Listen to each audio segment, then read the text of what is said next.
Oke, pertanyaan yang pertama datang dari tidak disebutkan namanya ya. Iya, non name ya. Oke, pertanyaannya, Malam HCI tolong sampaikan ke tajam. Dalam Hakim-Hakim 11 ayat 30 dan ayat 39 dan ayat 40, maksudnya apa ya? Apakah tidak menikah atau apa? Pak Pendeta Sabuin, terima kasih. Saya langsung baca aja ya ayatnya, Bang. Boleh ya, silakan. Hakim-Hakim 11 ayat 30. Di dalam ayatnya yang ke-30, lalu bernasarlah Yefta kepada Tuhan, katanya, jika engkau sungguh-sungguh menyerahkan Bani Amon itu ke dalam tanganku.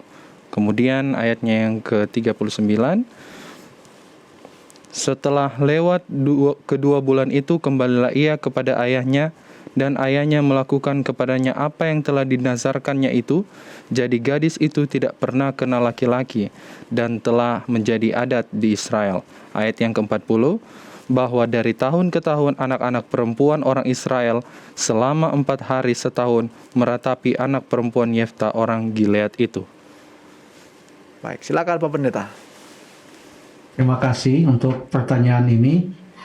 Mungkin ada satu ayat yang seharusnya dibaca untuk membuat pertanyaannya lebih lengkap. Lando, tolong baca ayat 30 dan 31 itu bersambung. Iya, Baik, karena Pak itu Pendeta. ada koma ya, Pendeta di 30 Iya. itu. Ya. Ya, kembali lagi saya baca ayat 30 dan 31.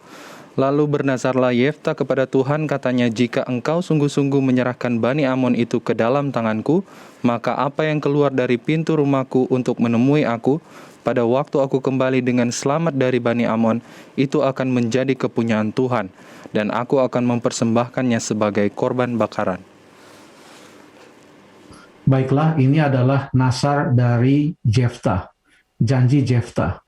Apa yang pertama kali keluar, katanya, yang ia temui dari pintu rumahnya, bila mana ia bisa mengalahkan Bani Amon, dia adalah hakim di Israel sebelum zaman raja-raja, maka ia mengatakan dalam ayat 31, itu akan menjadi kepunyaan Tuhan dan aku akan mempersembahkannya sebagai korban bakaran.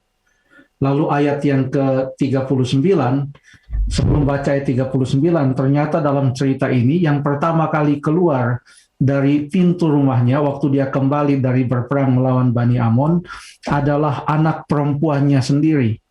Lalu kemudian di dalam ayat yang ke-39, setelah lewat kedua bulan itu kembalilah ia kepada ayahnya, anak perempuan itu, dan ayahnya melakukan kepadanya apa yang telah dinasarkannya. Jadi gadis itu tidak pernah kenal laki-laki. Itu kata ayat ini. Jadi pertanyaannya mungkin adalah apa yang dimaksudkan dengan ia melakukan apa yang dinasarkannya. Apakah ia mempersembahkan anaknya ini sebagai korban bakaran? Sebab dalam ayat 31 dikatakan, aku akan mempersembahkannya sebagai korban bakaran. Atau ini adalah ia mendedikasikan anaknya dan tidak menikah dan hanya melayani Tuhan. Jadi ada dua pendapat dalam hal ini.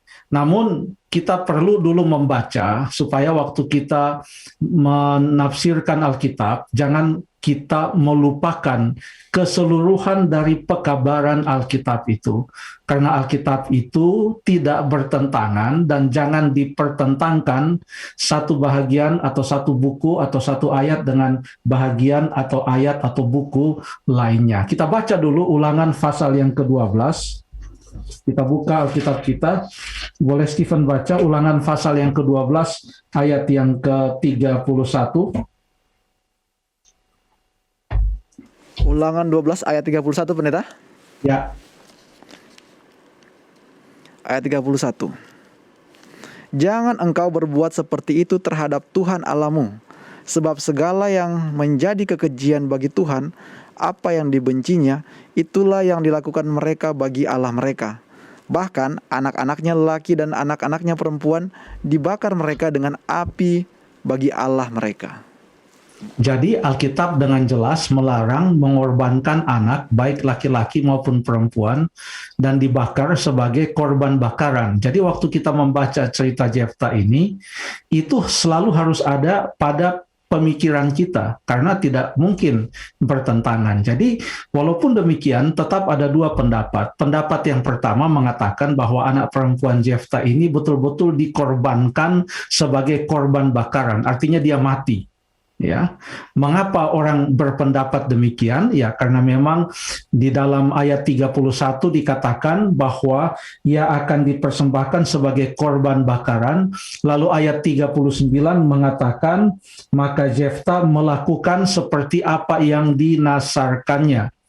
Lalu kemudian Jefta sangat sedih waktu dia mengetahui bahwa apa yang keluar pertama dari pintu rumahnya waktu dia kembali dari peperangan adalah anak perempuannya. Alkitab mengatakan bahwa Jefta sangat sedih. Ya, dia sangat sedih. Lalu kemudian itu di dalam ayat yang ke-35, sehingga orang berpendapat bahwa berarti anaknya betul-betul dikorbankan, anaknya mati. Pendapat yang kedua tentang cerita ini mengatakan anaknya itu tidak dikorbankan, ya, tetapi anaknya itu diserahkan kepada Tuhan. Jadi beda dikorbankan dengan diserahkan kepada Tuhan. Kalau Samuel pun adalah seorang anak Nazar, dia seorang Nazir Allah, dia juga diserahkan oleh ibunya kepada Tuhan, ya, tapi dia tidak dikorbankan. Ya, jadi pendapat yang kedua mengatakan bahwa anak perempuan Jefta ini tidak dikorbankan, ia diserahkan untuk pelayanan kepada Tuhan. Alasannya apa? Yang pertama, menurut pendapat ini adalah Tuhan melarang korban manusia, dan itu sudah dijelaskan dalam Ulangan 12 ayat 31. Dan tidak pernah dalam cerita Abraham dan Ishak sekalipun, Abraham hanya diuji oleh Tuhan, tapi Tuhan tidak membiarkan itu terjadi. Jadi belum pernah ada korban bakaran yang dimana korbannya adalah seorang manusia, entah laki-laki atau perempuan. Jadi Alkitab sangat jelas akan hal itu. Lalu kemudian yang kedua, kalau kita baca ayat yang ke-31, saya akan baca sekali lagi. Maka apa yang keluar dari pintu rumahku untuk menemui aku, pada waktu aku kembali dengan selamat dari Bani Amon, itu akan menjadi kepunyaan Tuhan, dan aku akan mempersembahkannya sebagai korban bakaran. Perhatikan di sini ada perkataan, itu akan menjadi kepunyaan Tuhan, dan aku akan mempersembahkannya sebagai korban bakaran. Jadi kedua-duanya dilakukan. Namun kata dan di sini di dalam bahasa Ibrani adalah suatu kata sambung yang bukan hanya berarti dan. Kata wow ini bukan hanya berarti dan, itu juga dalam banyak ayat-ayat Alkitab diterjemahkan sebagai atau. Jadi tidak selamanya kata sambung wow itu adalah berarti dan, itu juga bisa berarti atau, yang memberikan makna pilihan, yang A atau yang B. Tidak yang A dan yang B, tidak kedua-duanya, tetapi salah satu. Kalau kata wow, kata sambung wow yang di dalam Alkitab ini bahasa Indonesia diterjemahkan sebagai dan, kalau wow itu diterjemahkan sebagai atau, maka ayat ini akan berbunyi, itu akan menjadi kepunyaan Tuhan, atau aku akan mempersembahkannya sebagai korban bakaran. Jadi ada dua pilihan, entah dia akan menyerahkan itu menjadi kepunyaan Tuhan, atau ia akan mempersembahkannya sebagai korban bakaran. Dan waktu dia datang, yang dia lihat anak perempuannya itu keluar. Maka kalau kita mengikuti terjemahan wow yang artinya atau, Jefta berarti mempunyai dua pilihan. Apakah ia akan mengorbankan anaknya sebagai korban bakaran, atau menyerahkan anaknya itu menjadi kepunyaan Tuhan. Tentu Jefta adalah seorang yang takut akan Allah.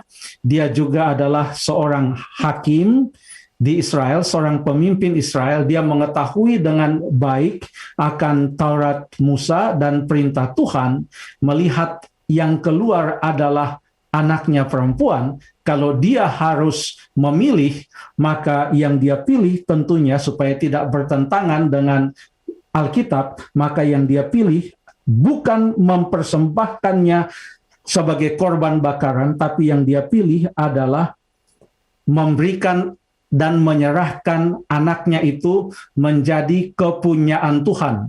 Dalam hal tersebut berarti anaknya itu tidak akan menikah, tidak akan mempunyai keturunan.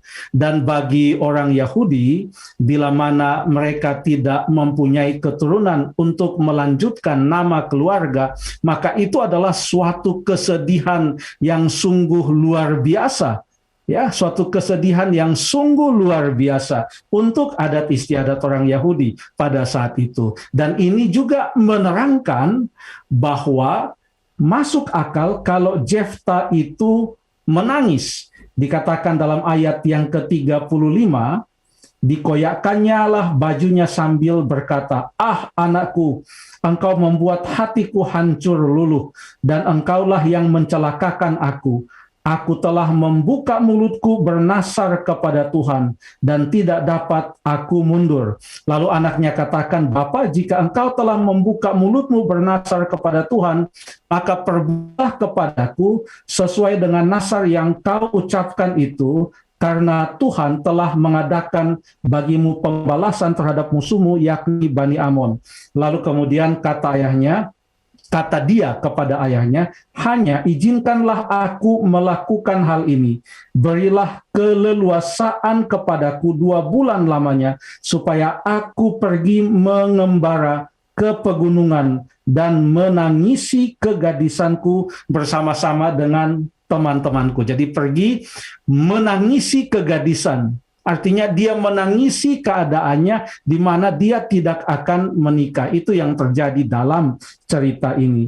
Lalu kemudian ayat yang ke-39, setelah lewat 2 bulan, ia kembali kepada ayahnya. Lalu ayahnya melakukan apa yang telah dinasarkan. Hasilnya adalah ayat yang ke-40. Dari tahun ke tahun anak-anak perempuan orang Israel selama 4 hari setahun meratap anak perempuan Yefta orang Gilead itu. Dan ayat 39, setelah ia lakukan itu, maka gadis itu tidak pernah kenal laki-laki. Jadi pendapat yang kedua, dia diserahkan kepada Tuhan. Cerita selanjutnya tidak diceritakan di dalam Alkitab, tapi kalau ia diserahkan kepada Tuhan, hidupnya adalah untuk Tuhan, maka dia tidak akan menikah. Dan itu adalah bahagian dari nasar yang diucapkan oleh Jefta. Dari antara kedua ini, mungkin kita tidak memilih, kalau saya pribadi memilih yang kedua supaya sesuai dengan Alkitab, tapi yang paling utama dari cerita ini adalah pelajarannya. Pelajarannya adalah jangan tergesa-gesa di dalam mengucapkan janji kepada Tuhan. Jangan tergesa-gesa seakan-akan Tuhan itu adalah pribadi yang harus dijanjikan sesuatu baru ia bertindak. Ya, Tuhan itu Maha Murah. Ya, kalau kita berjanji, ya berjanjilah dengan sungguh-sungguh kepada Tuhan dan kita tepati janji kita. Jadi itu pelajaran yang pertama. Pelajaran yang kedua adalah jikalau kita sudah berjanji kepada Tuhan, biarlah kita menepatinya. Karena Allah tidak pernah mengingkari janjinya juga kepada kita. Terima kasih.